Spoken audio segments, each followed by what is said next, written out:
So I wanted to get your guys' input on something that I keep coming across because in my conversations with just network and clients, depending on the time of day, there's always seems to be this consistent energy challenge. Like people go into a bit of a lull in the early afternoon, myself included, because I started watching it, and I typically don't have an energy crash until if it's going to happen, it's later in the day, and it's usually food related. But what do you guys find? Are you finding that people are having a problem with managing their energy levels throughout the day? Well, 2 o'clock is a natural energy crash time for me, anyways. So that, as an exact example, probably not.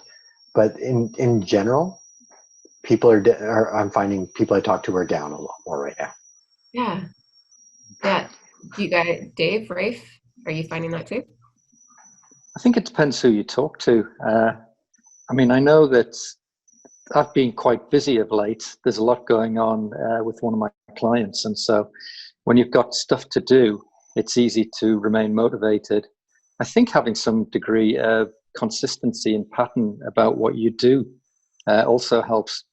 You know, if you've got things scheduled in, then, you know, and deadlines to achieve, then you're likely to be motivated to achieve them. I think the other thing is probably important is, and I don't know the science behind it, but what I hear is that if you're lethargic and you're lying in bed watching Netflix, that's a real energy suck. Whereas if you're doing some exercise, you know, if you build that into part of your day, it actually gives you more energy than taking it away. But I don't know the science behind it. So I'll stop watching Netflix at 2 p.m. Got it. Yeah, and then do something between 2 and 3, and then go back to Netflix.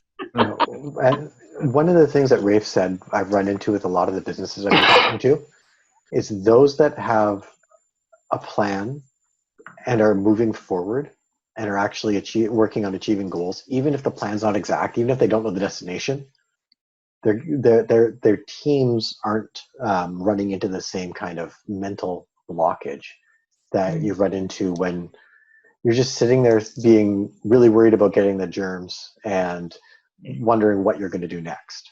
Yeah. Any movement forward is positive. Stopping at this point, you get stuck in the mud. Dave, what are you saying to clients? You focus on growth. So yeah, I think you're absolutely right, Shannon. We're seeing a lag, and I don't think it's just a lag or a slowdown in what people are able to accomplish just after lunch. I think it's at 8 in the morning too for some people. There was a rush. There was an adrenaline rush 3 or 4 weeks ago, and we're all locked down. And what are we going to do? And do I have enough toilet paper? And running around doing all the things that needed to be done. I do. I have enough toilet paper. I just went to Costco. Party in Mike's house.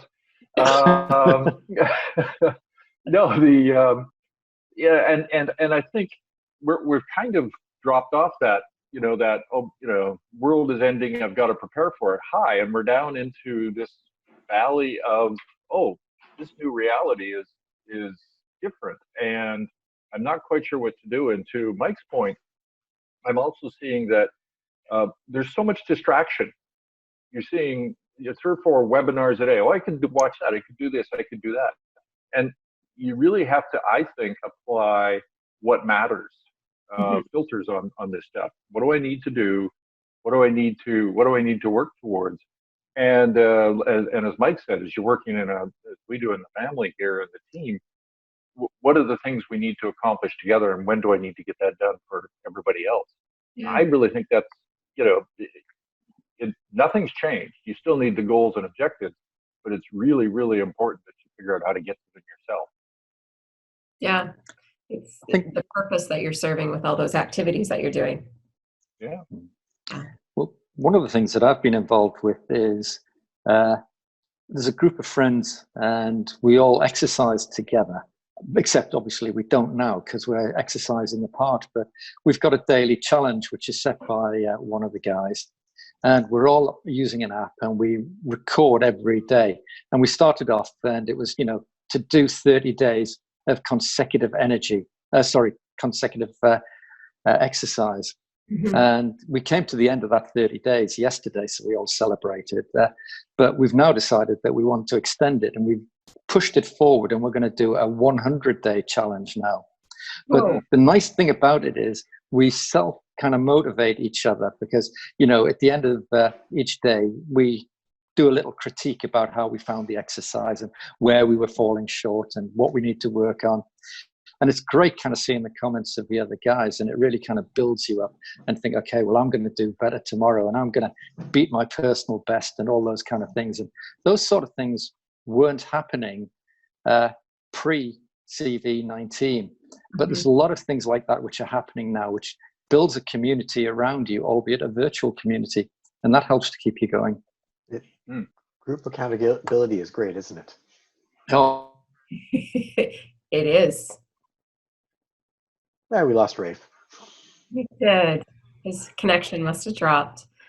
But what, I mean, I guess it's just a matter of checking in with people. And when we notice the energy dropping, the question is, you know, what's the reason for the energy drop? Is it, do you need a snack, or do you need to get up and move your body, or do you need to focus on a new goal?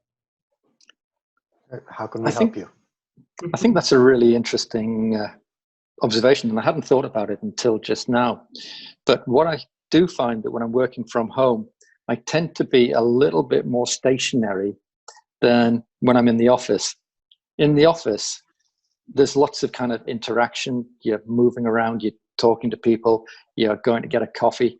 Here, everything kind of happens around my laptop, so I do tend to be more sedentary. Mm-hmm. And I think the breaks that you get when you're working with a group of people around you actually help, because it gives you those kind of little pauses which help you to recharge and then just move on. That's a good point. And I heard a podcast that was talking about the importance of the transitions. And that's exactly what you're talking about. And it's not just shifting from one job to another. It's the getting up, moving, filling your coffee, saying hi to your buddy, and then sitting back down in between. And while we feel more productive because we don't have to waste those transitions, they actually served an important purpose. Yeah, exactly. But back to what you said earlier, Mike, it's really a matter of how can we help? And that's why I wanted to check in, because I focus so much on emotional reaction with the work that I do that I just started to wonder, am I the only one that's seeing this, or is this a common response with people out in the workforce having to make so many changes and adapt to different environments? So